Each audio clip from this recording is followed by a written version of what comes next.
Hi, my name is Bob Roth, and I've been a teacher of Transcendental Meditation for over 40 years. I want to start right off with a very simple working definition of Transcendental Meditation. Number one, TM is a very simple technique. It's simple not because it's simplistic or a beginner's meditation, but because there's an elegant simplicity to the practice. Very profound, elegant simplicity to the practice. Number two, it's natural. There's no manipulation, there's no suggestion. Every human being can practice Transcendental Meditation as well as every other human being. Very simple to learn and very enjoyable to practice. Number three, it's effortless. Effortless in contrast to many other meditation techniques which involve concentration or control of the mind, trying to clear the mind of thoughts. This is completely effortless, as we'll see in a few moments. It's practiced 20 minutes twice a day, sitting comfortably in a chair with your eyes closed. It can be done, on a train. It can be done on an airplane. It can be done in a car if someone else is driving. But it can be just done. It's just done sitting comfortably. It's a silent technique with your eyes closed. And this is what it's not. It's not a philosophy.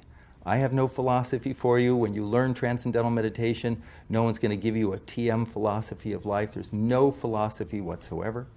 It doesn't involve any change in lifestyle. You don't change your diet or anything. And the third thing is there's nothing to believe in. I want to emphasize that because sometimes people think, when I learn to meditate, I have to believe in it for it to work. You can be 100% skeptical and the technique works just as well, the benefits are just as profound, as if you went into this thing thinking, I believe in meditation, it's going to work. So there's no belief whatsoever. So to understand what Transcendental Meditation is, and to understand how it compares to other forms of meditation or self-development, I like to use the metaphor or the analogy of an ocean. You're on a small boat. You're in the middle of the ocean, out in the middle of the ocean, and all of a sudden you get these huge swells, these huge 40, 60-foot high waves, and you could think, oh my God, the whole ocean is in upheaval. Well, not really, because if you do a cross-section of the ocean, you see these little 40-foot high waves, and the ocean is like, in reality, a mile deep, and the ocean is active on the surface, but at the depth of the ocean, it is naturally silent. That's the nature of the ocean, active on the surface, silent at its depth. And the analogy is our mind. The surface of our mind is the active thinking mind. All the things that we're thinking about all during the day. It's like the waves on the surface of the ocean. And I like to call it the gotta mind. I gotta do this, and I gotta do that, and I gotta call him, and I gotta call her, and I gotta make a list, and I gotta find the list, and I gotta make a new list, and I gotta get going, and I gotta slow down, and I gotta get to sleep, and I gotta wake up. I'm sure everybody's had a gotta mind at some point. And there's a natural inclination, a natural desire to have some inner calm, some inner clarity, some inner focus, some inner inspiration, some inner peace, some inner happiness. Natural. And the operative word there is inner. And the question is, where is that inner, and how do we get there? Deep within every human being, deep within all of us, is a level of the mind that is already calm, already settled, already wide awake.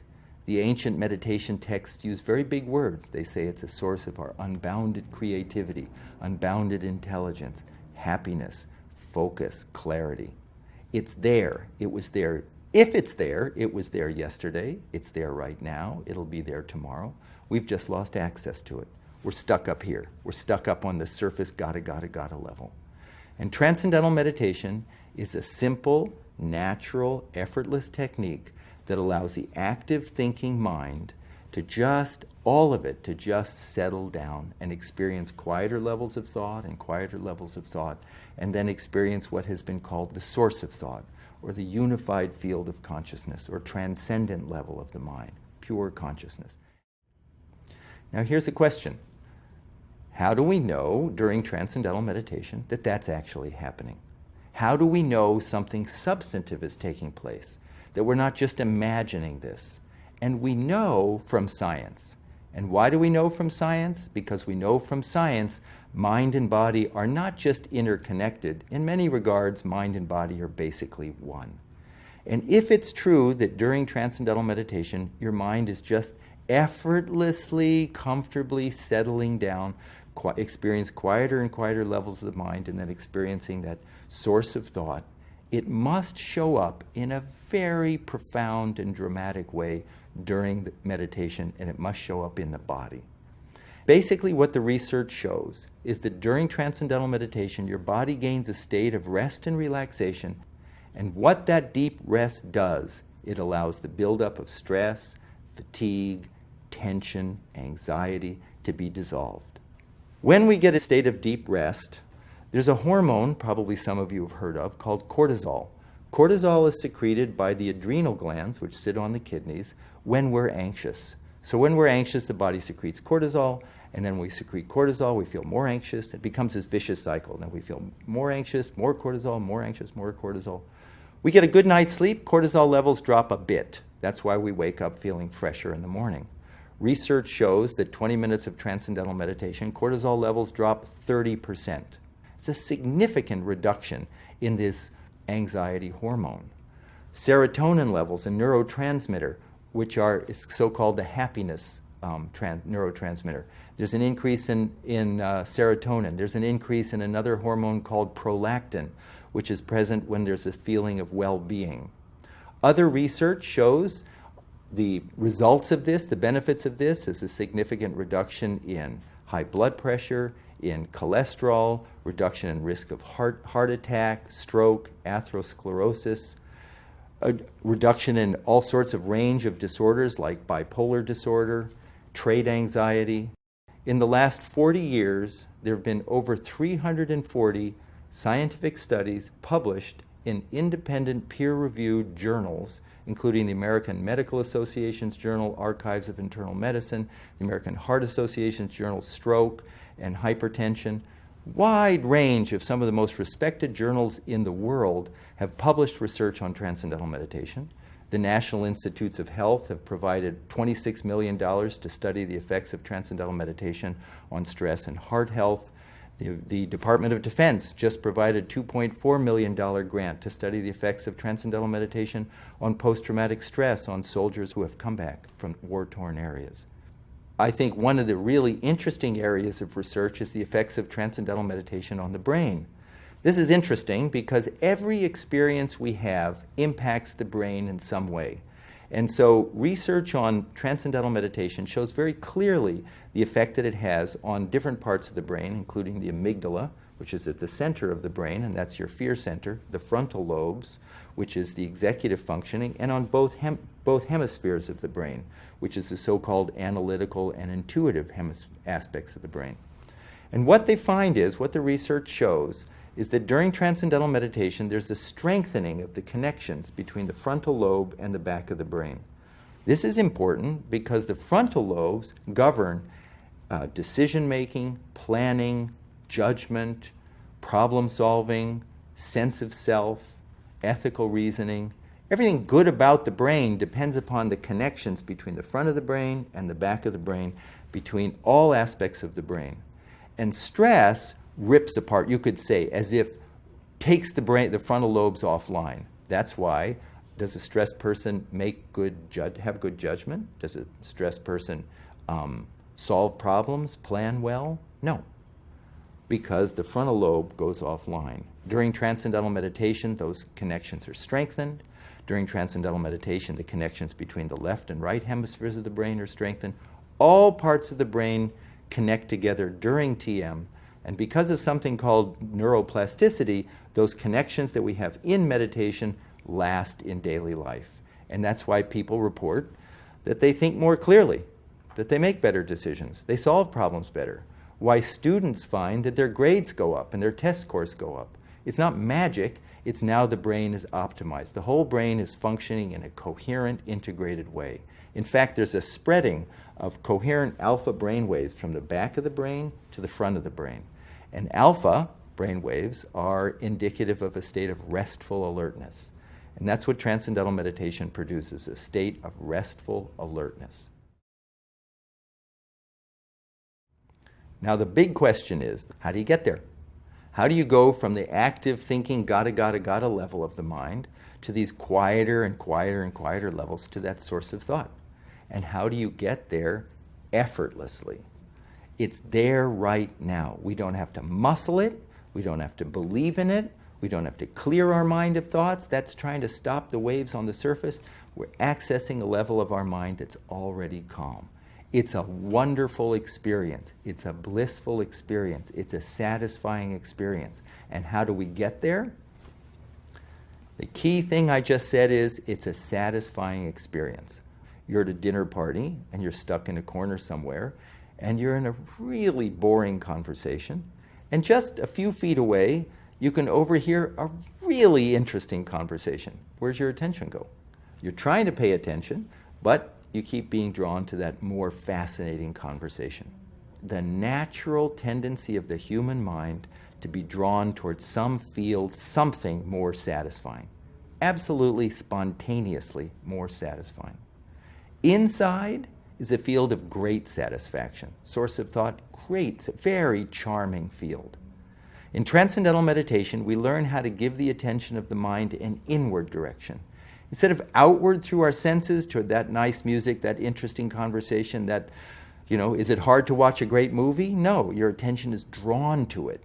So, but that all goes out through the senses. Now, like that cross-section of the ocean, we learn how to give the attention of the mind an inward direction, and automatically the attention is drawn, settled quieter and quieter and quieter levels, because quieter levels of the mind are increasingly more satisfying, more satisfying.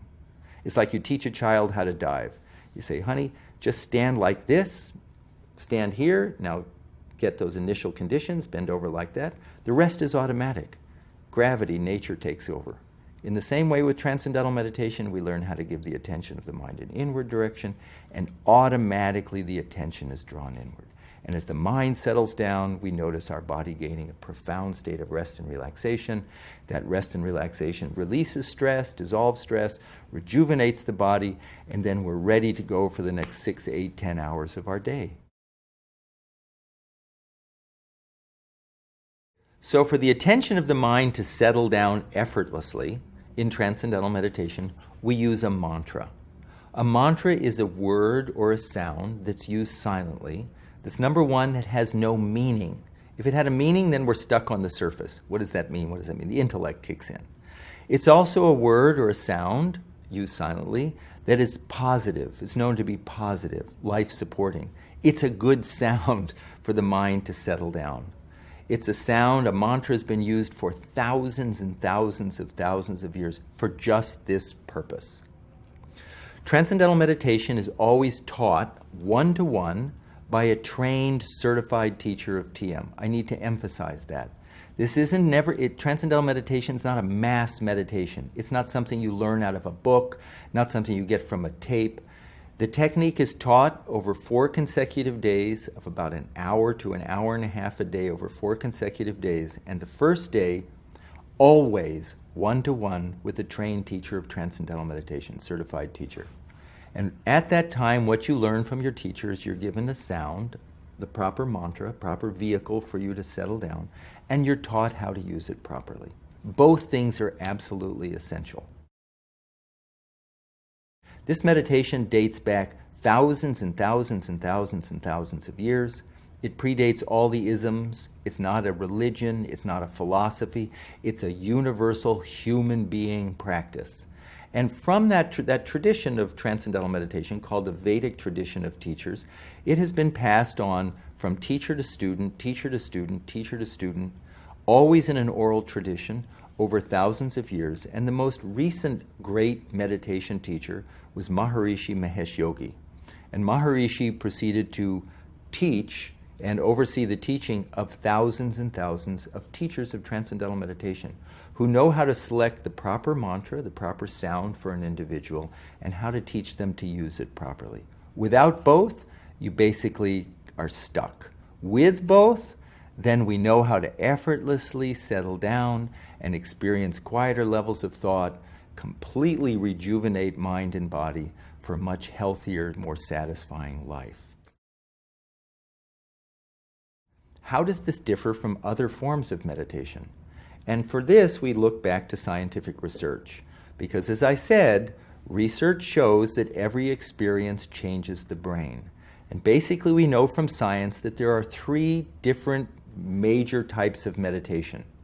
The first type of meditation is called focused attention. And focused attention is something like Zazen meditation or Vipassana meditation, any meditation that involves some concentration or control of the mind, trying to clear your mind of thought, trying to concentrate on your breath. It's like trying to stop the waves from moving. It's trying to stop the wave on the surface. So it's a focus, it's a concentration. The second type of meditation is called open monitoring. And that's a mindfulness form of meditation. And that's really how to emotionally disengage and just observe and be present and mindful of your environment or mindful of your thoughts. And that would just be like observing the rise and fall of the waves on the surface of your mind. Transcendental meditation does not involve any concentration, and it's not just an observational tool. It's an actual technique called automatic self-transcending, which allows the active thinking mind to experience quieter and quieter levels of thought, and then transcend thought and experience the self, experience our own unbounded nature. I'm a very skeptical person by nature, and when I heard about transcendental meditation, when I attended an introductory lecture 45 years ago, at the end of the talk, I asked the teacher, how much of this do I have to believe in for it to work? Because I didn't want to have to believe in anything. And the teacher told me that I could be 100% skeptical and the technique would work just fine. Now, she didn't have a cell phone, but she did have a pen, and she said, you don't have to believe in gravity. As a matter of fact, you can think Newton's laws of gravity is a complete joke. But if you drop, in this case, a cell phone, the phone falls. In the same way, we don't have to believe in anything to practice transcendental meditation and to gain the benefits. And that's because we are hardwired for the experience. It is a mechanism, it's who we are. Transcendental meditation is just a simple, natural, effortless technique to give access to that calm, silent level of the mind that is always there, but is overshadowed because of the constant noise, crazy of the day. So there's no change in lifestyle, there's nothing to believe in, there's no philosophy. It's just a simple, natural, effortless technique that once learned, you carry with you for the rest of your life.